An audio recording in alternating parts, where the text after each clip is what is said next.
Hi, my name's Thom, and I taught ESL in Japan for about 10 years.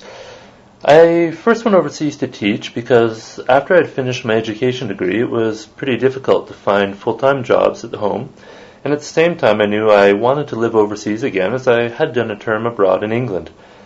And while England was great, I really wanted to experience a much more different culture in a non-English speaking country. And that's where Japan came up. I had always been interested in Japan. I had a lot of friends from there, and I had studied a fair bit of the history while I was in university, so it was a kind of a natural choice for me. I have lots of great memories from my time in Japan.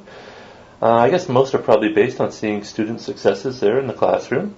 For example, spending a term with a group of young kids who didn't speak a word of English at the start, and then a few months later, they were there greeting me in English in the hallways and trying their best to tell me what was going on in their life. To university students coming in to thank me from helping them get a high enough TOEFL score so they could actually study abroad at university in places like New York or LA. And I guess aside from the job of actually teaching ESL, life in Japan itself was pretty amazing. One great tradition I came across was seeing the New Year's sunrise.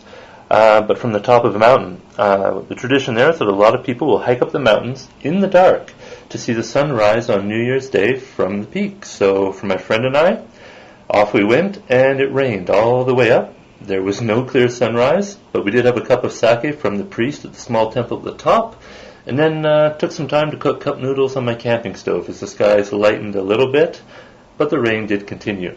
That said, we loved every minute of it.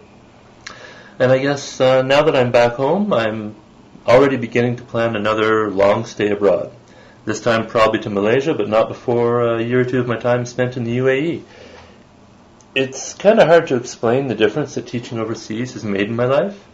It's not one very easy to identify change. It seems that kind of every experience that I've had with another culture, with another language, has just given me a wider appreciation for the many ways that people choose to live around the world. And while coming home was really great after my time overseas, I think that most people who do it end up like me. Not long after getting home, they're already planning where they're going to go next.